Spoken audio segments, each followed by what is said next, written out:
मेरी बिफ़ोर और आफ्टर की पिक्चर मैं डाल दूँगी, आपको खुद दिखेगा। तो ये देन 55 से सीधा 62 63 का वेट था मेरा। मैं ब्रेकफास्ट स्किप कर रही थी, दोपहर का खाना खा रही थी और शाम को 8 बजे तक मेरा ऐसे भी डिनर हो जाता था। Hello everyone, I am Shaili. Welcome back to my channel urban life with Shaili. तो आज मैं फ़िलहाल डिफरेंट सेटअप पे बैठी हुई हूँ क्योंकि I am currently in my office और मेरे ऑफिस में फ़िलहाल कोई नहीं है। I was on my lunch break. So मैंने सोचा एक बहुत ही इम्पॉर्टेंट चीज़ है जिसके बारे में काफ़ी लोग जो है ना वो गूगल करते हैं, करना चाहते हैं। And so I just wanted to make this video out क्योंकि मैंने ये जो चीज़ है ना खुद किया है अपनी लाइफ में। So I can be a right person to share this experience with you all guys. So yeah in this cup I am having my regular green tea as of now, जो मैं खाने के बाद specially पीती हूँ। तो बात करते हैं इंटरमिटेंट फास्टिंग के बारे में, जो आज का टॉपिक है। अभी ये जो इंटरमिटेंट फास्टिंग है ना, ये काफ़ी टाइम से मतलब रहा है ऑलरेडी, बट कुछ लाइक 1-2 साल से स्पेशली लोगों के बीच में काफ़ी ज़्यादा पॉपुलर हुआ है। इंटरमिटेंट फास्टिंग क्या होता है वो मैं आपको एक बेसिक बता देती हूँ कि फॉर एग्जांपल इंटरमिटेंट फास्टिंग जो होता है एक रेगुलर इंटरवल्स में आप फास्टिंग करते हो specially for the purpose of weight loss. तो एक डिस्क्लेमर मैं जनरली आपको बताती हूँ कि वेट लॉस एक ऐसी चीज़ नहीं है जो कोई और आपको कहता है कि आप फैट हो तो आपको अपना फैट लूज़ करना चाहिए। It's all about your self, how you are feeling confident in your body. अगर आप खा के चबी होके जैसे भी रहना चाहते हो, वैसे खुश हो अपनी बॉडी में, तो वैसे रहो। दूसरों के हिसाब से अपनी बॉडी को चेंज करने की कोई ज़रूरत नहीं है। मैंने इंटरमिटेंट फास्टिंग इसलिए स्टार्ट की थी क्योंकि I was not happy with what I was feeling at that moment. पहले मैं कॉलेज टाइम पे आई एम टेलिंग यू कि मैं 45 किलोज़ की थी एंड सडनली माई वेट जो इंक्रीज्ड अराउंड 45 से 55 which was okay, and then 55 से सीधा 62 63 का वेट था मेरा। एंड ये अचानक से गेन हुआ। इसका रीज़न पता है क्या था, मुझे बाद में पता चला। ये रीज़न था बहुत ज़्यादा स्ट्रेस। मैं उस समय रियलाइज़ नहीं कर रही थी। स्ट्रेस में खाना खाना, कहीं पे भी नहीं चलना, एक जगह बैठे रहना, दिन भर एक जगह पे रहना, वो बहुत ज़्यादा मेरे लिए एक प्रॉब्लम बन चुका था। And that's why I gained a lot of weight during a certain time in my life. And उसके बाद मैं बहुत ज़्यादा कंफर्टेबल नहीं हो रही थी मेरी बॉडी में। मुझे कोई कपड़े अच्छे नहीं लगते थे। I was always trying to cover my tummy area. मुझे वो फीलिंग नहीं आ रहा था कि मैं 24 की एज में 62 वेट में थी और मैं उसके पहले कैसी थी मुझे वो कॉन्फिडेंस नहीं आ रहा था। क्योंकि बहुत सारे लोग ये जानना चाहते हैं कि वेट लॉस कैसे होगा, इतनी एक्सरसाइज करने से होगा।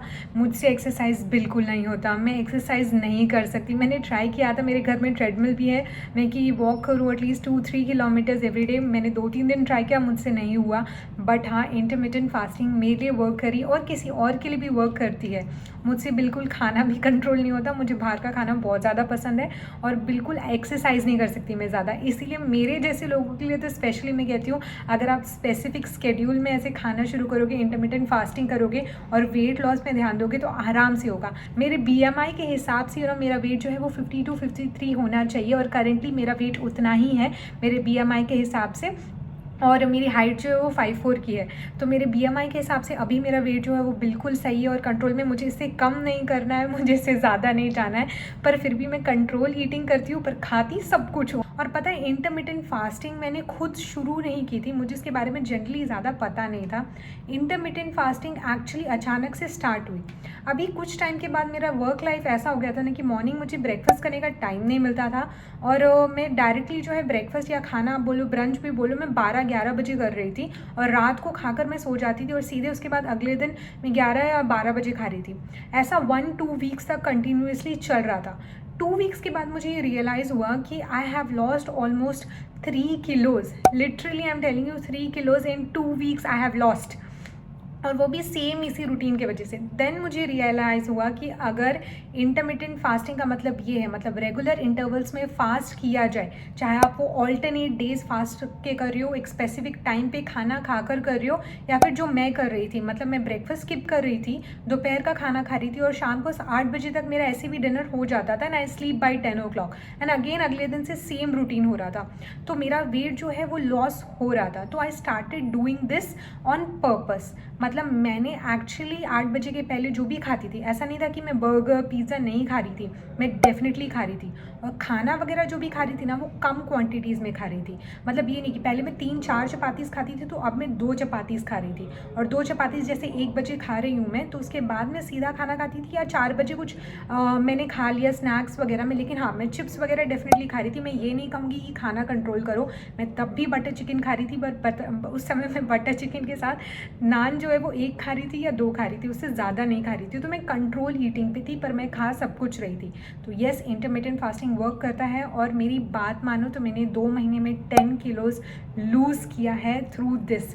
मुझे ज़्यादा कुछ नहीं करना पड़ा, बस एक ही स्केड्यूल को मैंने रोज़ फॉलो किया है। और ग्रीन टी की आदत मुझे तभी से हुई। ग्रीन टी पता नहीं वेट लॉस में हेल्प होता नहीं होता, मुझे रियली नहीं पता, पर खाने के बाद डाइजेशन में काफ़ी ज़्यादा हेल्पफुल होता है, ये मैं मानूंगी। और ग्रीन टी आपकी बॉडी को डिहाइड्रेट करता है। डिहाइड्रेट मतलब आप पानी जो पीते हो ना, उसकी क्वांटिटी को वो मतलब कम करता है। मतलब you will feel to go to washroom अगर आप ज़्यादा ग्रीन टी कंज्यूम कर रही हो, तो वो आपकी बॉडी को डिहाइड्रेट करता है और खाने के बाद डाइजेशन में हेल्प करता है। इसलिए मुझे इसकी आदत हो गई। सीरियसली जब मेरा वेट कम हुआ ना, उसके बाद मैं ज़्यादा इंटरमिटेंट फास्टिंग नहीं करती थी। मतलब उसके बाद में खाना ब्रेकफास्ट खा रही थी, ऐसा नहीं था नहीं खा रही थी। और अभी तो इतना खा रही हूँ कि पूछो मत। उसके बाद जो है ना, वेट एक बार कंट्रोल में आ जाता है ना, तो वो कंटिन्यूसली कंट्रोल में रहता है।